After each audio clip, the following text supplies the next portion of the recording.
إن الله وملائكته يصلون على النبي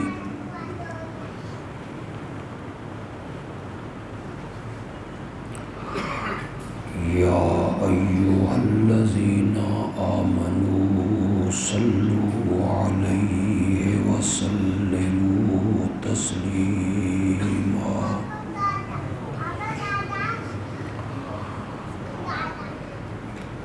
ایک مرتبہ محبت سے درود شریف پڑھ لیں۔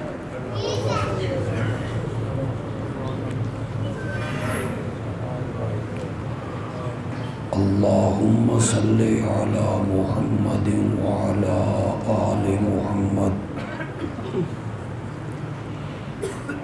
کما صلیت علی ابراہیم وعلی آل ابراہیم انک حمید مجید۔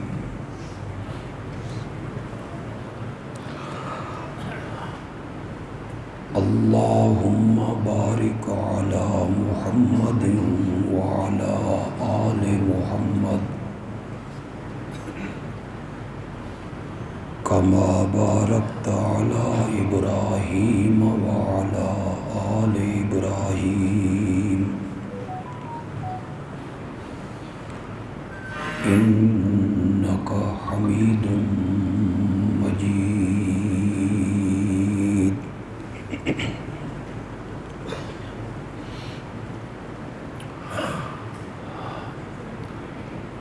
ہم سے پہلے بے شمار امتیں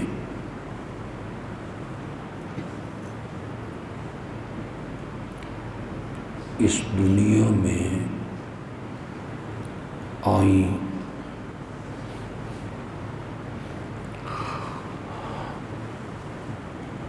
ان امتوں کے اور امت محمدیہ کے درمیان جو حد فاصل ہے،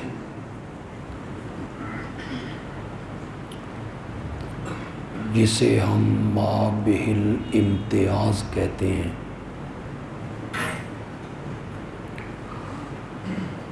جو چیز ہمیں دوسری امتوں سے الگ کرتی ہے وہ علم حدیث ہے۔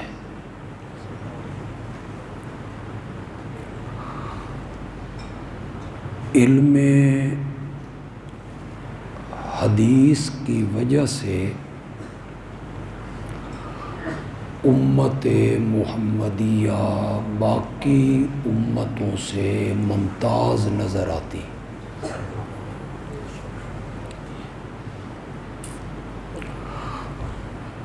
میں کچھ اور آسان کر دیتا ہوں۔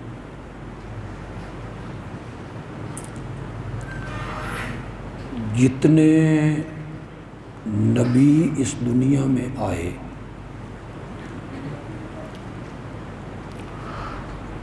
کسی نبی کی زندگی، اس نبی کی سیرت، اس نبی کے ارشادات، فرمان آج دنیا میں کہیں بھی محفوظ نہیں۔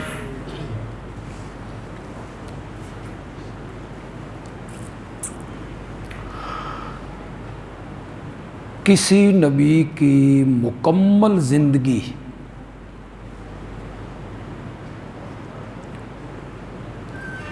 آج دنیا میں محفوظ نہیں۔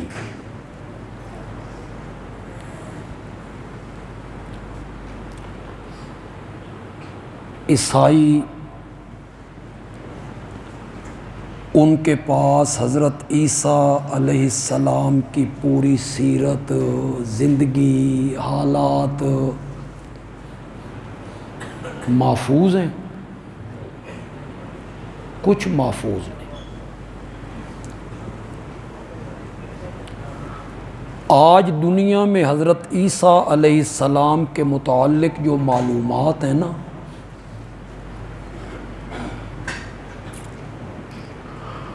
مثلاً ان کی والدہ غسل کے لیے گئیں، جبریل انسانی شکل میں آئے،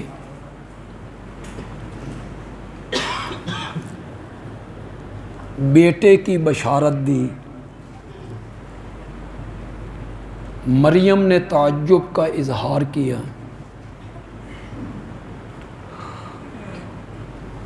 دن پورے ہوئے تو وہ ایک درخت کے نیچے آ گئی، خشک درخت سے کھجوریں گرنے لگیں، نیچے سے پانی کا چشمہ جاری ہو گیا، یہ اٹھا کے گاؤں میں لائیں، لوگوں نے مریم کے متعلق بدزبانی کی، عیسیٰ ماں کی گود میں بولے اور کیا بولے، یہ جو کچھ حضرت عیسیٰ اور مریم کے متعلق، ان کی زندگی کے متعلق جو کچھ آج محفوظ ہے، یہ ہمارے قرآن کی مہربانی، ورنہ عیسائیوں کے پاس کیا ہے؟ کچھ بھی نہیں۔ حضرت عیسیٰ کے ارشادات، فرامین، جسے ہم حدیث کہتے ہیں، کوئی محفوظ نہیں۔ حضرت عیسیٰ کا باپ کوئی نہیں، انہوں نے امت کو کیا تلقین کرنی تھی کہ اپنے والد کے ساتھ کیسا سلوک کرو؟ سن رہے ہو کہ کوئی نہیں سن رہے ہو؟ انہوں نے شادی نہیں کی، ان کی زندگی میں امت کے لیے کیا نمونہ ہونا تھا کہ بیویوں سے کیسا سلوک کرو؟ ان کی پھر اولاد کوئی نہیں، بیٹیاں کوئی نہیں، داماد کوئی نہیں، سسر کوئی نہیں، تو ان کے ماننے والے جو ہیں ان کے لیے ان کی زندگی میں کیا نمونہ ہونا تھا؟ زندگی کے حالات محفوظ نہیں، ان کی سیرت محفوظ نہیں۔ اس کے مقابلے میں میرے نبی کے پیدا ہونے کے دن سے لے کر قبر منور میں سونے تک زندگی کا ایک ایک لمحہ محفوظ۔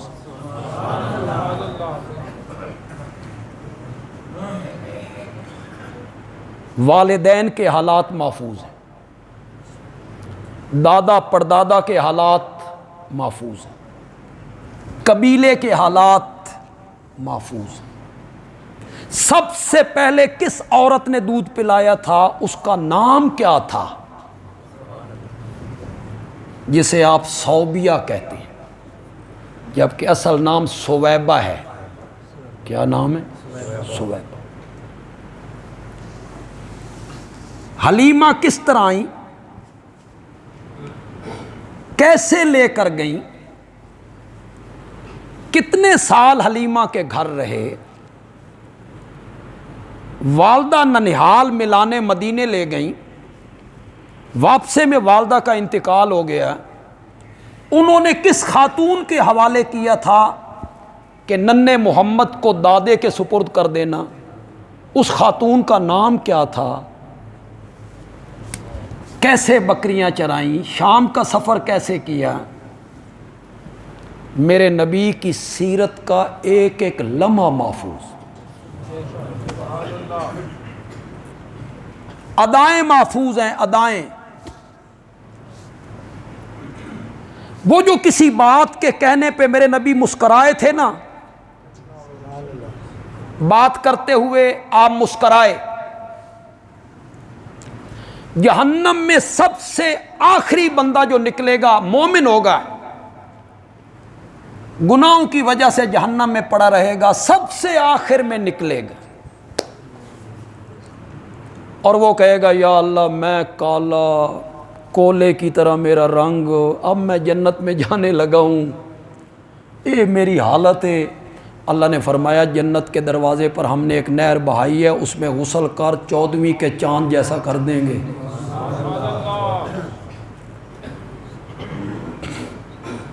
اب یہ جنت کے دروازے پہ کھڑا ہے اور کہتا ہے یا اللہ اندر کوئی جا بھی ہے کہ کوئی نہیں، یہ آخری بندہ ہے نا جہنم سے نکلنے والا، کوئی جگہ بھی ہے؟ تو اللہ تعالیٰ کہیں گے جس دنیا میں رہتا تھا نا، وہ جتنی زمین تھی دنیا کی اس سے 10 گنا زیادہ جگہ ہم نے تیرے لیے رکھی ہوئی ہے۔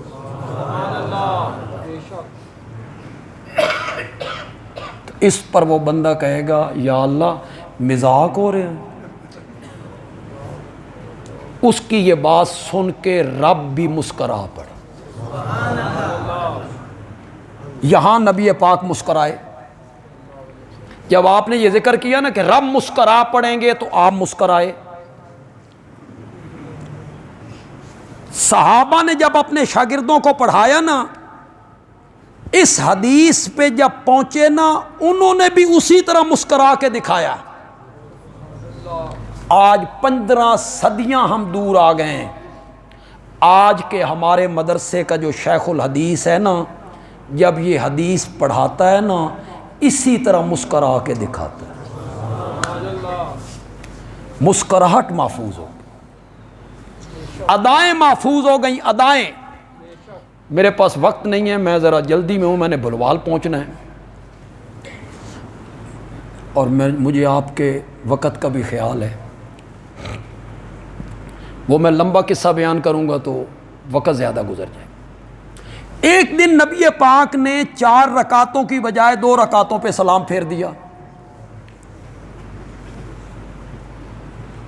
2 رکعتوں پہ سلام پھیرنے کے بعد آپ مصلی سے اٹھے، سین میں گئے، ایک لکڑی کا تنا تھا اس کے ساتھ ٹیک لگا کے کھڑے ہو گئے۔ صحابہ سارے خاموش ہیں، کیوں؟ وہی آتی رہتی ہے، وہی آئی ہوگی اور نماز 4 کی بجائے 2 ہو گئی۔ یہ صحابہ کے ذہن میں تھے۔ ان صحابہ میں ایک صحابی ہے ذوالیدین، نبی پاک اس سے مزاح کرتے تھے، دل لگی۔ ایک ہوتا ہے مذاق کاف کے ساتھ، ایک ہوتا ہے مزاح ہے کے ساتھ، ہے حلوے والی۔ مزاق کیا ہوتا ہے؟ دوسرے کی توہین کر کے ہنسی کا ماحول پیدا کرنا، یہ غلط ہے، شریعت اس کی اجازت نہیں دے۔ مزاح کیا ہے؟ کسی کی توہین نہ ہوتی ہو، تھوڑی سی محفل خوشگوار ہو جائے۔ اے نرا صوفی پانوی چنگا نہیں ہوں، بے حضرت اور دے چہرے تے مچڑ پہ ہوئے، نہ کسی نال بولیں تے نہ گل کر۔ نبی پاک ایسے نہیں تھے صلی اللہ علیہ وسلم۔ کھجوریں کھا رہے ہیں آپ، کھجور کھاتے ہیں، گٹھلی حضرت علی کے آگے، کھجور کھائی گٹھلی حضرت علی کے آگے، کھجور کھائی گٹھلی حضرت علی کے آگے۔ جب کھا چکے تو آپ نے فرمایا بلے بلے، دیکھو علی نے کتنی کھجوریں کھائیں، گٹھلیاں گنو ذرا۔ تو حضرت علی نے آگے سے کہا یا رسول اللہ لگدا تساں گٹھلیاں سمیت کھا دیاں۔ یہ تھوڑا سا مزاح ہو گئی، محفل تھوڑی سی کیا ہو گئی؟ خوشگوار۔ ایک بوڑھی عورت آئی، اس نے کہا یا رسول اللہ دعا کرو اللہ من جنت دے وے۔ آپ نے فرمایا بڈھیاں تے جنت تے جانا ہی کوئی نہیں۔ اب وہ رو رہی ہے، آپ ہلکے ہلکے مسکرا رہے ہیں کہ میں دعا کروانے آئی تھی جنت کی، اور آپ نے فرمایا بڈھیاں تے جانا ہی نہیں۔ پھر آپ نے فرمایا کسی بندے نے بڑھاپے کی حالت میں نہیں جانا، ہر بندے نے 33 سال کی عمر میں جنت کے اندر جانا۔ تو اس کو کہتے ہیں مزاح۔ ذوالیدین کے ساتھ چونکہ نبی پاک مزاح کرتے تھے نا، وہ تھوڑا جہا بے تکلف سی نا، وہ قریب گیا، اس نے کہا کوسرت الصلاۃ ام نسیت یا رسول اللہ، نماز گھٹ گئی ہے یا تسا بھول گئے ہو؟ اور سن رہے ہو کہ کون نہیں سن رہے ہو؟ یہ نبی پاک کو بھولنے کا کون کہہ رہا ہے؟ صحابی، صحابی کے وہابی۔ نماز کم ہو گئی ہے، 4 کی 2 ہو گئی ہیں، یا جناب بھول گئے؟ آپ نے ذوالیدین کو دیکھا، آپ نے فرمایا کل ذالک لم یکن، دونوں میں سے کوئی بات نہیں ہوئی، نہ نماز کم ہوئی ہے نہ میں بھولا ہوں، آپ کو اب بھی یقین ہے کہ میں نے کتنی پڑھائی ہیں؟ 4، دونوں میں سے کوئی بات نہیں ہوئی۔ ذوالیدین بھی ذرا پیر پکے رکھے، ذوالیدین کہتا ہے یا رسول اللہ 2 وچوں 1 تو ہو گئی، 2 میں سے 1 تو ہو گئی ہے۔ وفی القوم ابو بکر و عمر فہاباہم ان یتکلما، لوگوں میں حضرت ابو بکر ہیں، عمر ہیں، لیکن میرے نبی کا روب کون بولے؟ تو آپ نے صحابہ کی طرف دیکھ کے کہا الصادق کا ذوالیدین، کیوں بھائی یہ ذوالیدین سچ کہہ رہا ہے؟ قالوا بلا یا رسول اللہ، کہہ تو سچ رہا ہے۔ پھر آپ نے سجدہ سہو کیے۔ آپ کے گھر میں اگر کوئی حدیث کی کتاب پڑھی ہے، بخاری، مسلم، ترمذی، ابن ماجہ، مشکات، کوئی سی کتاب بھی پڑھی ہے، باب و سجود سہو نکالیے، ہر حدیث کی کتاب میں یہ باب موجود ہے، باب و سجود سہو، بھول والا سجدہ، اس میں آپ کو یہ حدیث سب سے پہلے ملے گی۔ آپ نے سجدہ سہو کی، سجدہ سہو کے بعد آپ نے خطبہ دی۔ اس خطبے کی ابتدا کہاں سے ہو رہی ہے؟ آپ نے فرمایا انما انا بشر مثلکم، میں بشر ہوں جیسے تم۔ یہ کس معنی میں مثلیت ہے؟ بشر ہوں جیسے تم، یا جیسے کس میں ہے؟ مرتبے میں، مقام میں، یا درجے میں؟ ساری امتیں اکٹھی ہو جائیں اور سارے انبیاء بھی اکٹھے ہو جائیں تو سارے مل کر بھی میرے نبی کے مرتبے کو پہنچو نہیں سکتے۔ یہ مثلیت مرتبے میں نہیں ہے، درجے میں نہیں ہے، شان میں نہیں ہے۔ خود میرے نبی اس مثلیت کو بیان کر رہے ہیں، فرمایا انما انا بشر مثلکم انسا کما تنسون، میں بھی بھول جاتا ہوں جس طرح تم بھول جاتے ہو۔ فَإِذَا نَسِيتُ فَذَكِّرُونِی، آئندہ میں کبھی بھول جاؤں نا تو مجھے پیچھے سے یہ سارا واقعہ میں نے کس لیے بیان کیا؟ یہ جو صحابی اس کو روایت کرتا ہے، آپ کا ارشاد روایت کرتا ہے، آپ کا فرمان بیان کرتا ہے، اس میں تو ہمارے لیے نفع ہے، فائدہ ہے، معلومات ہیں۔ اگلی بات جو نقل کرتا ہے اس میں ہمارے لیے کیا فائدہ تھا؟ صحابی کہتا ہے آقا جب اس لکڑی کے تنے کے ساتھ گئے تو ٹیک لگایا، تو ٹیک لگانے کی کیفیت کیسی تھی؟ کہتا ہے شبک بین اصابع، آپ نے ایک ہاتھ کی انگلیاں دوسری ہاتھ کی انگلیوں میں دیں، شبک بین اصابع، اور آپ نے دایاں رخسار بائیں ہتھیلی پہ یوں رکھا اور آپ تنے کے ساتھ یوں کھڑے ہو گئے۔ میرے نبی کی سیرت تو اپنی جگہ پہ رہ گئی، فرامین اپنی جگہ پہ رہ گئے، ارشادات اپنی جگہ پہ رہ گئے، صحابہ نے یہاں تک سیرت کو محفوظ کیا۔ کھڑے ہونے میں رخسار کون سا تھا، ہتھیلی کون سی تھی؟ تو صرف میرے آقا کی سیرت کیا ہے؟ محفوظ حدیث ہے، فرامین موجود ہیں۔ تو پہلی امتوں میں اور اس امت میں جو فرق کرنے والی چیز ہے وہ علم حدیث ہے۔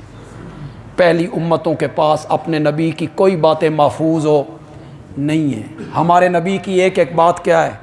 محفوظ ہے، ایک ایک ادا محفوظ ہے، ایک ایک فرمان محفوظ ہے۔ اگلی بات جو میں کرنے لگا ہوں تو میں پڑھے لکھے لوگوں میں بیٹھا ہوں، میں کوئی جاہلوں میں نہیں بیٹھا ہوں، ان پڑھوں میں نہیں ہوں، پڑھے لکھے لوگوں میں ہوں۔ میری بات کو ذرا غور سے سننا ہے، اس پہ ذرا تدبر بھی کرنا ہے۔ عیسائیوں نے کبھی سیرت مسیح کا جلسہ کیا؟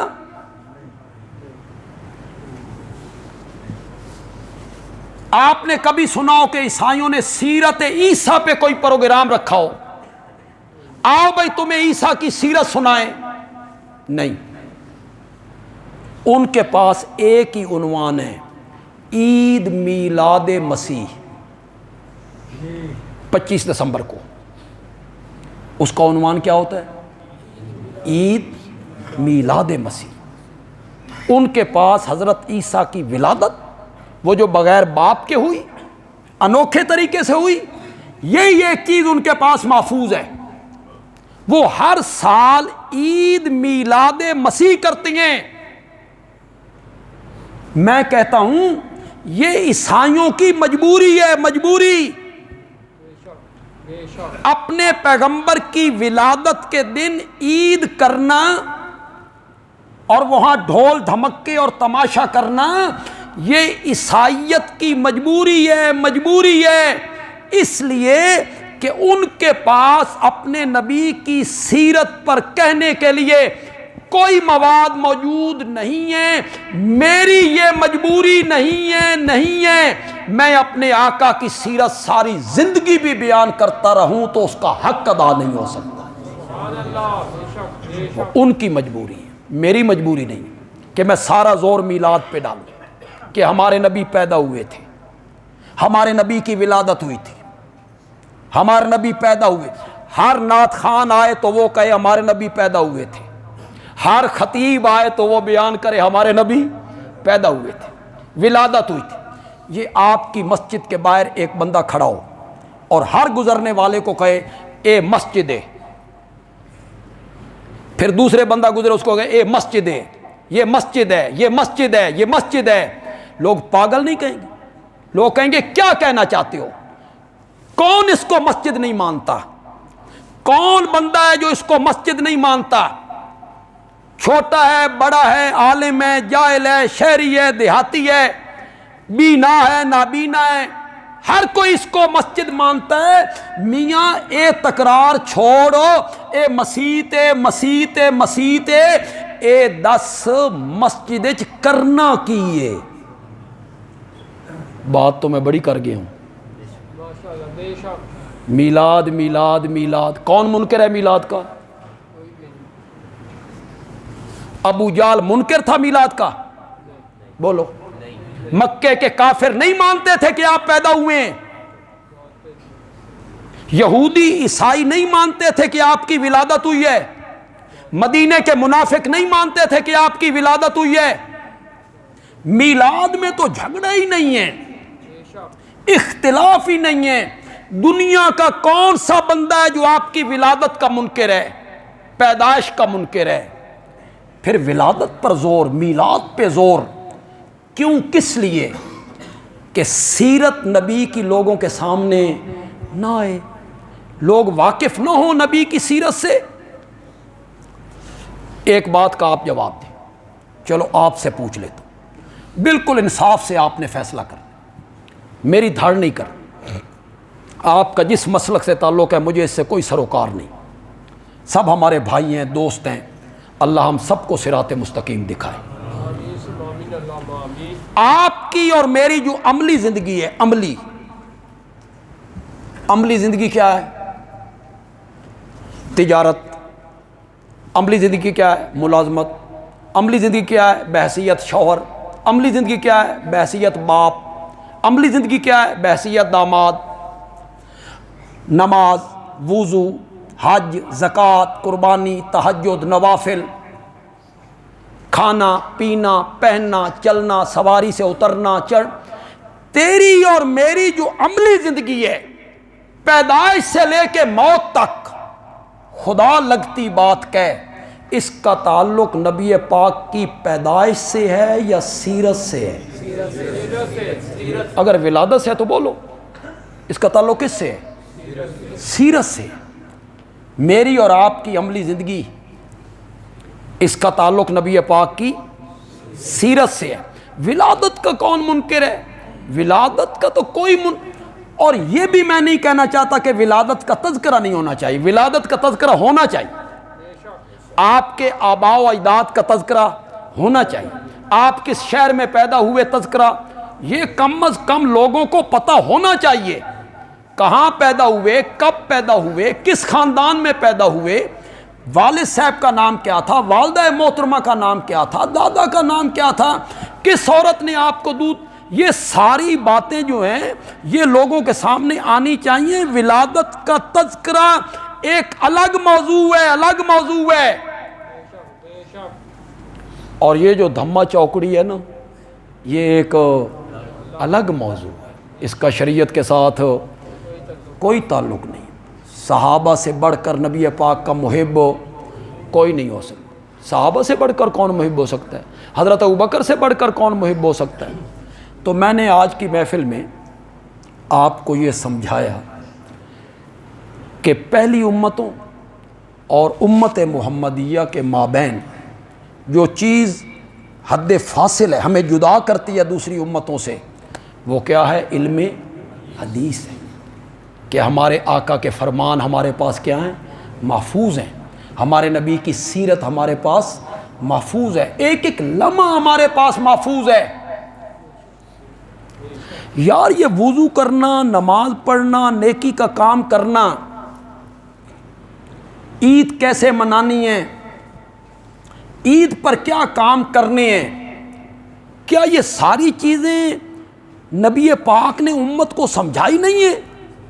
بولو، نہیں سمجھائی ہیں ساری چیزیں؟ عید کیسے منانی ہے یہ امت کو نہیں بتایا میرے نبی نے؟ یہ جو عید الفطر ہوتی ہے کیسے مناتے ہو؟ چلو عید کیسے مناتے ہو؟ اسی طرح مناتے ہو، گھروں پہ چراغاں کرتے ہو، 29 کی رات کو گھروں پہ چراغاں کرتے ہو، جھنڈیاں لگا لیتے ہو، کیسے مناتے ہو عید؟ عید اور خوشی کا دن اور تہوار مذہبی جب آیا، شریعت نے اس کے منانے کا طریقہ کیا بتایا؟ نہ ڈھول، نہ ڈھمکے، نہ ناچ، نہ گانا، نہ جھنڈے، نہ جھنڈیاں، نہ لائٹنگ۔ اللہ نے فرمایا آج تیری عید کا دن ہے نا، تو پہلے 5 مرتبہ میرے دربار میں آیا کرتا تھا، آج 6 مرتبہ آ کے دکھا۔ عید منانے کا طریقہ بتایا، آج 6 مرتبہ میرے دربار میں آ۔ عید کی اذان کوئی نہیں، عید کی تکبیر کوئی نہیں، نماز ہے، پوری نماز ہے، آپ نیت کرتے ہیں، ہاتھ باندھتے ہیں، رکوع کرتے ہیں، صحیح، پوری نماز ہے، لیکن اس کی اذان کوئی نہیں۔ فلسفہ کیا ہے جی؟ اذان نہ ہونے کا فلسفہ کیا ہے؟ اذان نہ ہونے کا فلسفہ یہ ہے، اللہ کہنا چاہتے ہیں آج تیری عید کا دن ہے، آج تیری خوشی کا دن ہے، پہلے میں تجھے بلایا کرتا تھا، حی علی الصلاۃ، حی علی الصلاۃ، تو تب آیا کرتا تھا، آج میں نے تجھے بلانا بھی کوئی نہیں، بن بلائے آ جا،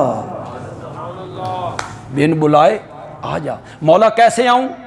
ناچتا ہوا ہوں، تھکتا ہوا ہوں، گاتا ہوا ہوں؟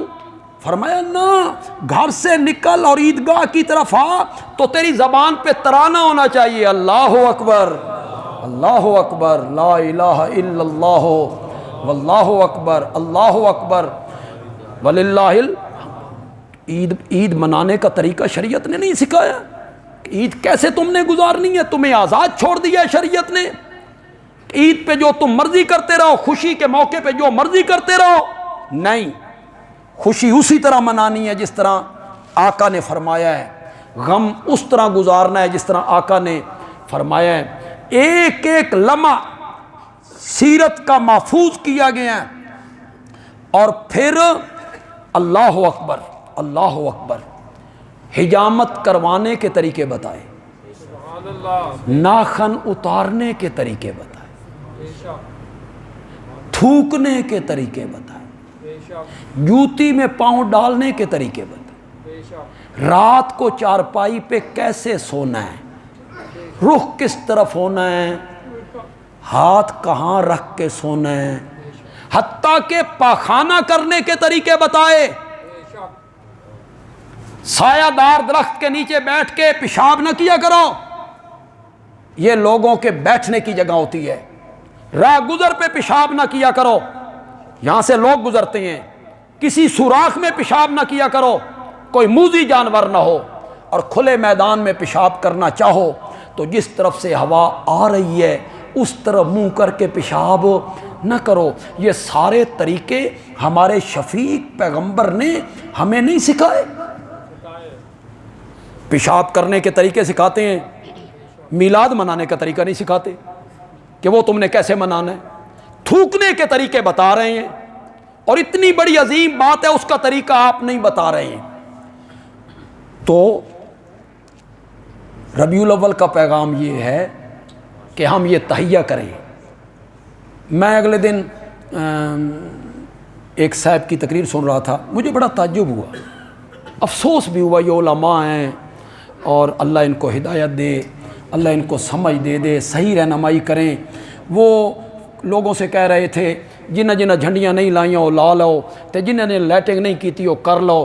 میں نے کہا کاش تو اس کے بجائے لوگوں سے یہ کہتا جو تم میں سے نماز نہیں پڑھتا وہ آج کے بعد نماز پڑھنے کی کوشش کرے، جو تم میں سے زکوٰۃ نہیں دیتا وہ زکوٰۃ دینے کی کوشش کرے، جو برائی کے راستے پہ چل نکلا ہے برائی کا راستہ چھوڑ دے، نبی پاک کی سیرت پر وہ عمل کرے۔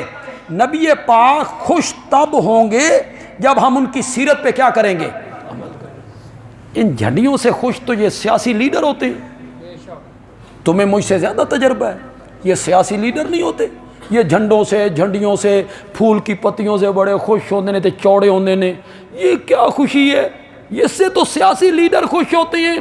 کائنات کا سرتاج، اللہ اکبر، ہستی دیکھو ہستی، اور پھر ان کی پستی دیکھو، اتنی عظیم ہستی کو جھنڈیوں پہ خوش ہونے والا نبی بنا دی۔ انا للہ و انا الیہ راجعون۔ عظمت ان کی یہ ہے کہ چہرہ آسمان کی طرف اٹھا دیتا ہے تو رب قبلے تبدیل کر کے رکھ دیتا ہے۔ عظمت ان کی یہ ہے جس زمین پہ قدم ٹکا دیتا ہے رب اس زمین کی قسمیں اٹھانے لگ جاتا ہے، جس قبرستان میں کھڑے ہو کر مغفرت کی دعا مانگتا ہے اللہ اس پورے قبرستان کو جنت البقیع بنا کے رکھ دیتا ہے۔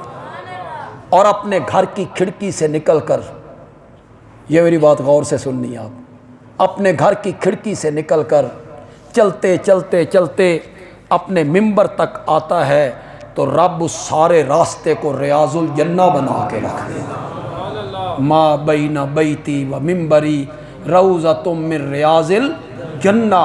اتنا عظیم، پتھر اسے سلام کرتے ہیں، جانور اس سے کلام کرتے ہیں، مشکیزے پر اپنے ہاتھ رکھ دیتا ہے تو انگلیوں سے پانی کے چشمے جاری ہو جاتے ہیں۔ بیت المقدس میں سارے نبیوں کو جمع کیا تو رب نے اسے سارے نبیوں کا امام بنا دیا، اولاد آدم کا سردار بنایا۔ انا سید ولد آدم ولا فخرا، میں اپنے نبی کی عاجزی پہ قربان جاؤں، میں اپنے نبی کی عاجزی پہ قربان جاؤں۔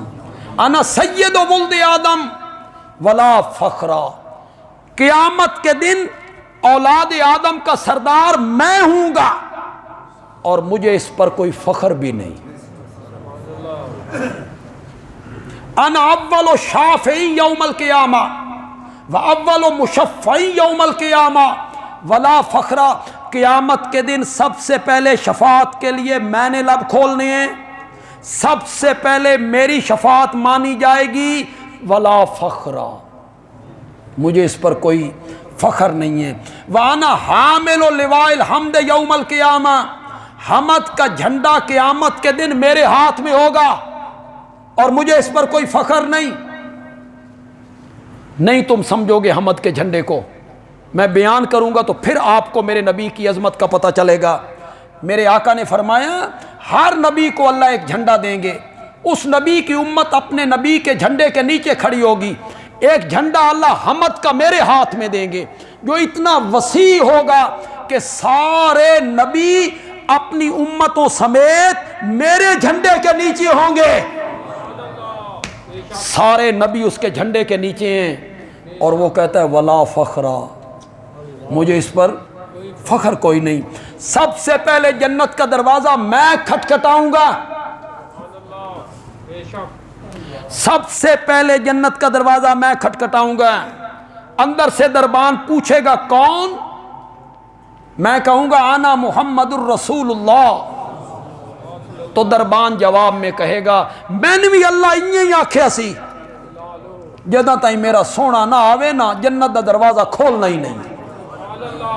پھر خود رب میرے نبی کو جنت میں داخل کریں گے۔ اللہ اکبر، اللہ ہمارے نصیب میں بھی کر دے۔ پھر رب خود میرے نبی کو داخل کریں گے، خوش آمدید۔ اور میرے نبی نے فرمایا میرے ساتھ مسکینوں اور فقیروں کی پوری جماعت ہوگی، غریب لوگ، مسکین لوگ، وہ مومن لوگ، وہ پوری جماعت میرے ساتھ ہوگی۔ میں سب سے پہلے جنت کا افتتاح کرنے چلا ہے میرا نبی۔ ولا فخرا، مجھے اس پر کوئی فخر نہیں۔ اتنی عظیم ہستی کو ہمارے دوست کہتے ہیں جھنڈیاں لاؤ نبی خوش ہوئے گا، انا للہ و انا الیہ راجعون۔ جھنڈیوں پہ خوش ہونے والا نبی بنا دی۔ وہ جھنڈیوں سے خوش نہیں ہوتا، وہ تب خوش ہوں گے جب زندگی ان کے طریقوں کے مطابق، سیرت کے مطابق گزارو گے، شادی اس طرح کرو گے جس طرح شریعت کہتے ہیں۔ یہ آسان بات ہے، غلامی رسول میں موت بھی قبول ہے، بڑے کھچ کھچ کے نعرے مارنے، غلامی رسول میں موت بھی قبول ہے لیکن چہرے پہ سنت رسول قبول موت قبول ہے غلامی رسول میں، اور چہرے پہ سنت رسول قبول نہیں۔ نماز کا پابند نہیں ہے، وہ لوگوں پر زیادتی کرتا ہے، ظلم کرتا ہے، لوگوں کا مال کھاتا ہے، حقوق کھاتا ہے، جھوٹی گواہیاں دیتا ہے۔ تو نبی تب خوش ہوں گے جب ہم اپنی زندگی ان کی سیرت کے مطابق گزاریں گے، ان کی سنت کے مطابق گزاریں گے۔ اللہ تعالیٰ عمل کی توفیق عطا فرمائے۔ الحمدللہ رب العالمین۔